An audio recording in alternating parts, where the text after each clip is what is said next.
أعوذ بالله من الشيطان الرجيم. بسم الله الرحمن الرحيم. الحمد لله الذي خلق السماوات والأرض وجعل الظلمات والنور ثم الذين كفروا بربهم يعدلون. الحمد لله الذي، تمام تعریف اللہ کے لیے ہے جس نے پیدا کیا آسمانوں کو اور زمین کو، وجعل الظلمات والنور، اور جس نے بنایا اندھیرے کو اور روشنی کو، ثم الذین کفروا بربہم یعدلون، پھر وہ لوگ جو کفر کرتے ہیں اپنے رب کے ساتھ کسی اور کو برابر مانتے ہیں۔ هو الذی خلقکم من طین، اللہ کی ذات وہی ہے جس نے تمہیں پیدا کیا مٹی سے، ثم قضى اجلا، پھر متعین کی تمہاری موت، واجل مسمى عنده، اور موت کا وقت تمہارے اس کے نزدیک خاص ہے، ثم انتم تمترون، پھر بھی تم شک کرتے ہو۔ آج اللہ کے شکر سے، اللہ کے کرم سے، اللہ کے فضل سے ہم اور آپ نے 6 تراویح مکمل کی، اور 6ٹھی تراویح کی شروعاتی آیت یہی ہے جو سورہ انعام کی، انعام کی۔ انعام کے معنی آتا ہے جانور۔ انعام کا معنی کیا ہے؟ جانور۔ اس صورت کے اندر اللہ تعالیٰ آگے اگلے حصے میں جو تراویح کے دوسرے سیکنڈ ہاف میں ہم نے سنا، اس میں اللہ تعالیٰ بہت سارے احکام کو بتلائیں گے جانوروں کے تعلق سے، کون سا جانور ہم کھا سکتے ہیں، کون سا جانور نہیں کھا سکتے ہیں، کسی جانور کو اگر کسی نے کیا کیا ہے، بدو کے نام سے قربانی دی ہے تو اس کو کھا سکتے ہیں یا نہیں۔ اس کے علاوہ بھی جو جانور ہمارے لیے حلال ہے، ان جانوروں کا کون کون سا حصہ کھائیں گے، کون کون سا حصہ ہم کو اوائڈ کرنا پڑے گا، یہ سارے مسائل ہیں۔ اس وجہ سے اس صورت کا نام انعام، جس کے اندر جانوروں کے مسائل بیان کیے گئے۔ یہ 6ٹھی صورت ہے، لارجسٹ صورت یہ، اور اس کے اندر 165 آیات، یہ لینتھ کے حساب سے بھی 6ٹھی صورت ہے، اور آیات کے حساب سے بھی کیا ہے، ترتیب کے حساب سے بھی یہ کیا ہے، 6ٹھی صورت ہے۔ اور یہ صورت نازل ہوئی ہے مکے میں، سوائے چند آیات کے، جس کو آیت نمبر 91 ہے وہ مدینے میں نازل ہوئی ہے۔ بقیہ آیت، میں الٹا بول رہا ہوں کہ یہ پوری صورت نازل ہوئی ہے مدینے میں، سوائے کچھ آیتوں کے جو نازل ہوئی ہے مکے میں، جو یہودیوں کے تعلق سے نازل ہوئی ہے۔ وہ پورشن جو ہے 91 سے، وہ پورشن کس میں ہے؟ مدینے میں، بقیہ مکے میں۔ تو اس کے اندر اللہ تعالیٰ بہت ساری چیزوں کو بیان فرما رہے ہیں۔ یہ جو ہم نے ترجمہ کیا ہے یہ شروعات نہیں۔ اور ایک چیز یہ رکھیے کہ قرآن کریم شروع ہوا ہے سورہ فاتحہ سے، الحمدللہ رب العالمین۔ اس کے بعد پھر الحمدللہ سے کوئی صورت شروع نہیں ہوئی تھی، یہ پہلی صورت ہے سورہ فاتحہ کے بعد جو الحمدللہ سے شروع ہوئی۔ پھر آگے چل کر کے ایک سورہ کہف آئے گی، وہ بھی الحمد سے شروع ہوگی، الحمدللہ الذی انزل علی عبدہ الکتاب ولم یجعل لہ عوجا۔ اور ایک اور صورت آئے گی سورہ فاطر، الحمدللہ فاطر السماوات والارض، وہ صورت بھی ہے الحمد سے چالو ہوگی۔ تو یہ دوسری صورت ہے جو الحمد سے چالو ہوتی ہے، ورنہ یا ایھا الناس، اور دوسری طریقے سے الف لام میم، اس طریقے سے یاسین ہے، طٰہٰ ہے، کاف یاسین، اس طریقے سے دوسری صورت ہے۔ تو 4 صورتوں میں سے یہ دوسری صورت ہے جو الحمد سے نازل ہوئی ہے، اور اس میں اللہ تعالیٰ ان لوگوں کے عقیدے کی تردید فرمائی، وہ لوگ جو یقین کرتے ہیں، بلیف رکھتے ہیں کہ کئی خدا ہیں اور کئی خداؤں کے کام ڈیوائڈ کر دیے گئے ہیں، ایک خدا کا یہ کام ہے، دوسرے کا وہ کام ہے، دوسرے کا یہ کام ہے۔ جو زورسٹرین ہے، مجوسی لوگ ہیں جو آگ کی پوجا کرتے ہیں، ان کے یہاں ایک عقیدہ یہ ہے کہ روشنی کو بنانے والا خدا الگ اور اندھیرے کو بنانے والا خدا الگ ہے۔ اللہ فرماتے ہیں الحمدللہ الذی، تمام تعریف اس اللہ کے لیے ہے جس نے آسمانوں کو پیدا کیا، زمین کو پیدا کیا، وجعل الظلمات، اور جس نے بنایا اندھیرے کو، جس نے بنایا روشنی کو۔ دیکھیے اندھیرے کو پہلے، لفظ ظلمات یہ پہلے ہے اور نور بعد میں۔ یہ اگر پرانی تفسیروں میں دیکھیں گے تو اندھیرے بہت طریقے کے ہوتے ہیں، روشنی ایک طریقے کی ہوتی ہے، اندھیرے بہت طریقے سے۔ ایک دن میں بہت زیادہ بادل آ جائے بہت زیادہ بارش ہونے لگے اندھیرا چھا جاتا ہے، رات میں تاریکی میں اندھیرا چھاتا ہے، روشنی ایک طریقے سے دور کرتی ہے۔ تو اندھیرے کی بہت ساری قسمیں، ایک بچہ ہے پیٹ میں پلتا ہے ماں کے، کئی ساری اندھیریوں میں ہوتا ہے، پانی کے اندر چلے جاؤ وہاں الگ طرح کی اندھیری، انسان کہیں جو ہے مٹی کے اندر چلا جائے وہاں الگ طریقے سے ظلمت، تو کئی ساری ظلمت ہے، اور روشنی ایک ہی ہوتی ہے کہ باہر نکلو کھلے میں آؤ وہاں روشنی ہے، رات کی اندھیری الگ ہے، اور پھر جو ہے کس کے فوق کی اندھیری الگ ہے، کسی غار کے اندر انسان چلا گیا اس کے اندھیری، قبر میں چلا گیا اس کے اندر، بہت ساری اندھیری۔ اور اگر آج کل سائنٹیفکلی دور میں دیکھا جائے تو یہ ظلمات اور نور، سائنٹسٹ کہتے ہیں نا کہ دنیا میں جتنا پورشن دنیا کا کائنات کا یونیورس کا روشن ہے، چمکدار ہے، اس سے بڑا حصہ کئی گنا 90% وہ کیا ہے؟ ڈارک۔ وہ کیا ہے؟ ڈارک، بلیک ہول، یہ وہ سب اسی میں آتا ہے۔ تو یہ ظلمات جو ہے زیادہ ہے، اندھیرا زیادہ ہے بنسبت کس کے؟ روشنی۔ انسان قبر میں چلے جائے روشنی نہیں ہے، اللہ یہ کہ وہ نیک اعمال لے کے جائے تو نیک اعمال کی روشنی ہوگی، ورنہ قبر میں یا ہر طرف سے بندو کون سی روشنی پہنچے گی؟ کوئی روشنی نہیں پہنچے۔ پانی کے نیچے چلے جاؤ وہاں روشنی نہیں، رات میں ہے لائٹ نہ جلاؤ یہاں روشنی نہیں، کوئی بہت ایک روم ہے جو بہت طرف سے بند ہے، پیکڈ ہے، وہاں روشنی نہیں۔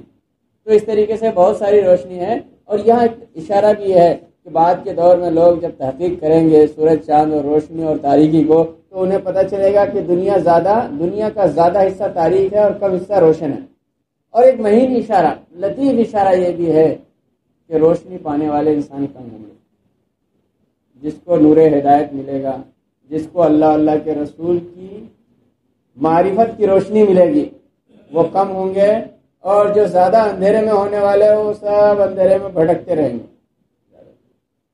وہ میلہ کریں گے، وہ ٹھیلا کریں گے، وہ ڈوبیں گے، وہ پولوشن میں جائیں گے، یہاں جائیں گے وہاں جائیں گے۔ تو روشنی تو ایک ہی ہے، امت محمدیہ کو مانو، اللہ کے رسول کی باتوں کو مانو تو روشنی ملی ہے۔ اس میں سے بھی اب بہت سارے دعوے دار ہیں روشنی کے، لیکن حقیقی روشنی تک پہنچتے نہیں ہے۔ لیکن بقیہ جتنے بھی ہیں، جتنے ریلیجن ہیں، سب ظلمت ہے، سب اندھیرا ہے، سب کے سب اندھیرا ہے۔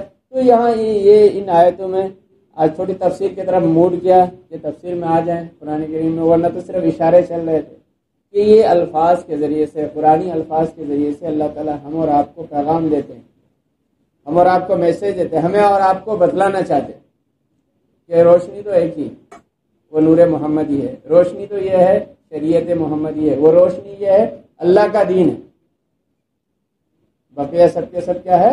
تاریکی ہے۔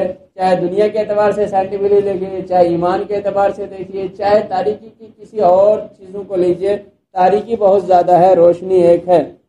اور اللہ نے یہ بھی ان کی کیا تردید کی ان لوگوں کی جو کہتے ہیں کہ اللہ کے علاوہ کسی اور نے تاریکی پیدا کی اور کوئی اور بھگوان نے روشنی بنائی۔ اللہ نے فرمایا نہیں، بنانے والا نہیں، اللہ ہی نے، وہ جعل الظلمات، اللہ ہی نے بنایا کس کو؟ تاریکی کو، ڈارکنیس کو، وجعل النور، اور لائٹ کو بھی بنانے والا کون ہے؟ وہی ہے۔ ثم الذین کفروا بربہم یعدلون، پھر وہ لوگ جو کفر کرتے ہیں اپنے رب کے ساتھ کیا کرتے ہیں؟ دوسرے لوگوں کو شریک کرتے ہیں۔ کفر کرنے والا ابھی ہے نا کہ وہ یہ ٹھیک ہے اللہ نے یہ بنایا، لیکن فلاں بھگوان نے اور فلاں یہ وہ دولت کے دیوی کوئی اور فلاں کی دیوی کوئی اور، بارش برسانے کے لیے کوئی اور کیا ہے؟ ہمیں دھن دینے کے لیے کو، لکشمی دینے کے لیے کو، تو اس طریقے سے دنیا میں خوبصورتی کا کوئی اور معبود، اس طریقے سے کفر و شرک کرنے والے اس چیزوں کو جانتے ہیں۔ کبھی بھی اگر بولو کہ زمین کو کس نے پیدا کیا، آسمان کو پیدا کیا، تو بہت سارے کفر و شرک کرنے والا بھی کہتے ہیں وہ اوپر والے نے، لیکن بہت ساری چیزوں میں وہ فلانے۔ جب اوپر والے نے زمین و آسمان کو پیدا کیا تو بہت ساری چیزوں کو پیدا کرنے والا بھی اللہ ہی ہے، کوئی اور نہیں ہے۔ جو کفر و شرک کرنے والے کہتے ہیں کوئی اور برابر شریک کرتے ہیں جان بوجھنے کے باوجود، جب اتنی بڑی کائنات کو پیدا کرنے والا وہ ہے تو یہ سب چھوٹی چیز ہے، اس کا پیدا کرنے والا بھی کیا ہے؟ وہی ہے۔ اس وجہ سے ہم اور آپ کا ایمان اسی کے اوپر مضبوط ہونا چاہیے۔ پھر اللہ نے فرمایا کہ تم سب کو کس سے پیدا کیا؟ مٹی کو، چونکہ ہمارے باپ اور ہمارے دادا حضرت آدم علیہ السلام کو مٹی سے پیدا کیا، تو چونکہ ہم ان کی اولاد ہیں، ہم ان کی اولاد ہیں، ہماری بھی پیدائش ان سے ہوئی، وہ مٹی سے پیدا ہوئے، ہم بھی مٹی سے، گرچہ آج کے ماڈرن سائنس میں اور میڈیکل سائنس میں اور انسان کو جو ہے انسان کے اندر جو تحقیق کرتے ہیں کہ کہاں کہاں سے کون کون سا عنصر اور کون کون سی چیزیں ہمارے اندر ہے، وہ بہت ساری چیزیں ہیں، لیکن ایک نارمل انسان کو جس کے پاس اتنے سارے علوم نہ ہو، جدید علوم نہ ہو، ان کو سمجھانے کے لیے آدم علیہ السلام کہاں سے پیدا ہوئے، ہم سب آدم علیہ السلام کی اولاد ہے، لہٰذا ہمیں بھی کہا جا سکتا ہے۔ اور پھر اللہ نے فرمایا کہ ایک وقت متعین ہے، پیدا تو ہوئے لیکن وقت متعین، اور اس وقت متعین کے تعلق سے کسی کو کوئی شک و شبہ نہیں۔ وقت متعین کرنے والا کون ہے؟ کہہ سکتے ہیں کوئی اور ہے، لیکن متعین وقت ہے، کسی کو کوئی ڈاؤٹ نہیں ہو، مرنا ہے، مرنے کے بعد جانا ہے، تو پھر کس بات کا شک؟ اللہ فرماتے ہیں کہ ثم انتم تمترون، پھر تم کس لیے شک کرتے ہو؟ تمہیں ایک وقت دیا گیا ہے، کچھ وقت کے لیے دنیا میں آئے ہو، کچھ وقت کے لیے اچھا کام کرو، پھر تم جب جاؤ گے تو تمہیں شک کس بات سے؟ پھر یہ بھی آیا ہے، اللہ نے یہ بھی فرمایا ہے کہ دیکھو کفر و شرک کرنے والے سے ہم کچھ چیزوں کے بارے میں سوال کریں گے۔ ہم کچھ چیزوں کے آیت نمبر 22 میں اللہ نے اسی چیز کو بیان فرمایا کہ ان سے جب پوچھیں گے کہ تم نے ایسا کیا، وہ یوم نحشرہم جمیعا ثم نقول للذین اشرکوا، آیت نمبر 22 میں، یہ سورہ انعام کی آیت نمبر 20، ہم سب کو جمع کریں گے، پھر کہیں گے شرک کرنے والے سے آئین شرکاؤکم الذین کنتم تزعمون، تمہارے وہ کہاں معبود ہے جس کو تم ہمارا شریک ٹھہراتے تھے۔ قیامت میں، آخرت میں اللہ تعالیٰ جمع کرے گا، جمع کر کے پہلے کچھ وقت تک تو کسی کو ہوش ہی نہیں آئے گا، پھر جب ہوش آئے گا پھر زبان دی جائے گی، زبان سے پوچھا جائے گا بتاؤ بتاؤ بتاؤ، پھر وہ الٹا سیدھا بولیں گے، وہاں بھی جھوٹ بولیں گے، پھر جھوٹ بولنے کی جگہ حد ہو جائے گی تو اللہ تعالیٰ کی زبان بند، پھر ہاتھ پیر انگلیاں بدن کے پارٹس آف باڈی پھر وہ خود بولیں گے، جو آج نہیں بولتے ہیں وہ بولیں گے، ہماری آنکھیں بولیں گی، ہمارے کان بولیں گے، ہماری انگلیاں بولیں گے، ہمارے پیر بولیں گے۔ پھر یہ انسان کیا کہے گا کہ یار تمہاری خاطر تو میں جھوٹ بول رہا تھا، تو ہمارے خلاف گواہی کیسے دینے لگے؟ تو دوسرے اعضاء بدن پارٹس آف باڈی کہیں گے جو زبان تم کو جس نے طاقت دی تھی بولنے کی، اس نے ہم کو بھی طاقت دی بولنے کی، اب ہم کچھ نہیں کر سکتے۔ تم کو طاقت کس نے بولنے سے روکا؟ کس کی طاقت سے تم رکے بولنے سے؟ زبان۔ لیکن اول وہلا میں فرسٹ اسٹیج میں کیا ہے؟ یوم نحشرہم جمیعا، تمام کو جب جمع کے ثم نقول للذین اشرکوا، شرک کرنے والے سے ہم کہیں گے، اللہ فرماتے ہیں ان شرکاؤکم، وہ تمہارے شریک کہاں ہے؟ الذین کنتم تزعمون، جس کا تم کیا کرتے تھے؟ ہمارے ساتھ شریک ٹھہراتے، دعویٰ کرتے تھے۔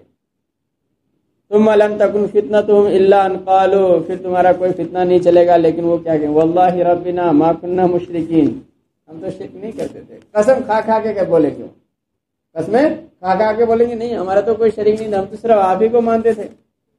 پوری طاقت کا پتہ چل جائے، للہ الملک، اللہ کس کے لیے آج کس کی طاقت ہے، آج کس کی بادشاہت ہے؟ للہ الواحد القہار، لمن الملک اليوم، آج کس کی طاقت ہے، آج کس کی سلطنت ہے، آج کس کا چلے گا، آج کس کا زور چلے گا؟ للہ الواحد القہار، کسی کا نہیں، صرف اللہ کا ایک ہے جو زبردست ہے۔ جب زبردست ہے تو وہاں بھی جا کے جھوٹ بولے گا۔ آگے سورہ یاسین ہم لوگ کثرت سے پڑھتے ہیں، سورہ یاسین میں ہے کہ اللہ تعالیٰ کیا کریں گے؟ زبان کو بند کر دیں گے، پھر ہاتھ پیر اور دوسرے اعضاء کیا کریں گے؟ گواہی دیں گے، پھٹ پھٹ بولیں گے کہ نہیں ہم تو شرک کرتے ہیں۔ پیشانی بولے گی ہم تو بہت سارے لوگوں کے سامنے جھکے ہیں، ہاتھ بولے گا ہم بہت سارے لوگوں کے سامنے اٹھے ہیں، ہماری دعا آپ کے علاوہ بہت سارے، دل بولے گا کہ ہمارے اندر آپ نہیں بہت سارے لوگ تھے، بہت سارے تھے، ہم فلاں فلاں کو شریک ٹھہراتے تھے۔ تو اللہ تعالیٰ پہلے مرحلے میں سب سے پوچھے گا اس کی زبان کیسی چلتی ہے، وہاں بھی کوشش کرے گا جھوٹ بولے، وہاں بھی کوشش کرے گا جھوٹ بولے۔ اور آخری آیت آج کی جو تفسیر میں آئے گی، جیسے کئی ساری آیت لیے ہیں، سورہ انعام ہی کی آخری آیت ہے جس میں اللہ تعالیٰ فرماتے ہیں قل ان صلاتی و نسکی و محیایا و مماتی للہ رب العالمین، کہہ دیجئے کہ ہماری نماز، ان صلاتی و نسکی، ہماری نماز، ہماری قربانی، ہمارا مرنا، ہمارا جینا، سب کے سب کس کے لیے ہے؟ اللہ وحدہ لا شریک کے لیے، کسی اور کے لیے نہیں۔ دنیا میں جو کچھ بھی ہم کرتے ہیں سب اللہ کے لیے کرتے ہیں، کسی اور کے لیے نہیں کرتے ہیں۔ لا شریک لہ، اور اللہ کا کوئی شریک نہیں، وہ بذالک امرت وانا اول المسلمین، اور اسی کا حکم چلتا ہے اور میں سب سے پہلا مسلمان۔ ہم جو کچھ بھی کرتے ہیں، ان صلاتی و نسکی و محیایا مماتی للہ رب العالمین۔ ایک جگہ قرآن کریم میں اللہ نے فرمایا نہیں ینال اللہ لحومها ولا دماؤها ولکن ینالہ التقوی منکم، اللہ کو نہ خون پہنچتا ہے نہ گوشت پہنچتا ہے، لیکن جو کچھ پہنچتا ہے وہ تمہارا تقوی ہے، تمہارے دل کا اطمینان ہے، تمہارے دل کے اندر مضبوط ایمان ہے، وہ اللہ تک پہنچتا ہے، کچھ نہیں۔ یہ بقیہ ساری چیزیں اللہ کے حکم کو ماننا ہے۔ اللہ کے حکم کو ہم مان رہے ہیں، اللہ کے حکم کو مانتے ہوئے ہم مسجد آ رہے ہیں، نماز پڑھ رہے ہیں، ہم قرآن پڑھ رہے ہیں، ہم تلاوت کر رہے ہیں، ہم قربانی دے رہے ہیں، ہم مال خرچ کر رہے ہیں، تو مال خرچ کرنا، یہ مال جو ہم نے خرچ کیا یہ ڈائریکٹلی اللہ کے پاس نہیں جائے گا۔ یہ ہماری نماز جو ہم نے پڑھی یہ ڈائریکٹلی اسی شیپ میں اللہ کے پاس نہیں جائے گی۔ اگر ہمارے اندر دل کا تقویٰ ہے تو وہ قبول ہوگا، پھر آخرت میں اللہ تعالیٰ نماز کو بھی حکم دے گا، روزے کو بھی حکم دے گا، ہماری زکوٰۃ کو بھی، ہماری تلاوت کو بھی، ہمارے ہر اعمال کو حکم دے گا کہ جاؤ تم ہماری طرف سے ہمارے بندے کی سفارش کرو۔ تو اللہ فرماتے ہیں قل ان صلاتی، کہہ دو مومنو، اللہ کے رسول صلی اللہ علیہ وسلم سے فرمایا اننی ہدانی ربی الی صراط مستقیم، یقیناً ہمارا رب جو ہے ہمیں ہدایت دیتا ہے سیدھی راستہ کا، اور وہ دین ہے قیمم ملت ابراہیم حنیفہ، یہ سیدھا دین ہے، مضبوط دین ہے، اس میں کوئی ٹیڑھا پن کوئی کجی نہیں ہے، اور یہی ملت ہے جس کی دعوت حضرت ابراہیم علیہ السلام نے دی تھی، اور مسلمانوں سے کہا گیا کہ ڈکلیئر کرو وما انا من المشرکین، ہم شرک کرنے والے نہیں، ہمارا ایک خدا ہے۔ اس لیے اللہ نے دوسری جگہ بھی فرمایا، کئی ساری جگہوں میں پہلے بھی سن چکے ہیں، تقریباً 2 مرتبہ یہ آیت آ چکی ہے، ان اللہ لا یغفر ان یشرک بہ ویغفر ما دون ذلک لمن یشاء، اللہ شرک کرنے والی کی مغفرت نہیں فرمائے، اس کے علاوہ جس کی چاہے گا مغفرت فرمائے، شرک کرنے والے کی مغفرت نہیں فرمائے گا۔ وہاں ڈکلیئر کر دیا، اب ساتھ ساتھ یہ بھی کہے کہ تم بھی ڈکلیئر کرو ما کان من المشرک، ہم مشرک میں سے نہیں تھے، بلکہ ہم مشرک میں تو تھے ہی نہیں، ہم جو نماز پڑھتے تھے، ہم جو قربانی دیتے تھے، ہمارا جینا مرنا یہ سب کس کے لیے ہوتا تھا؟ اللہ کے لیے ہوتا تھا۔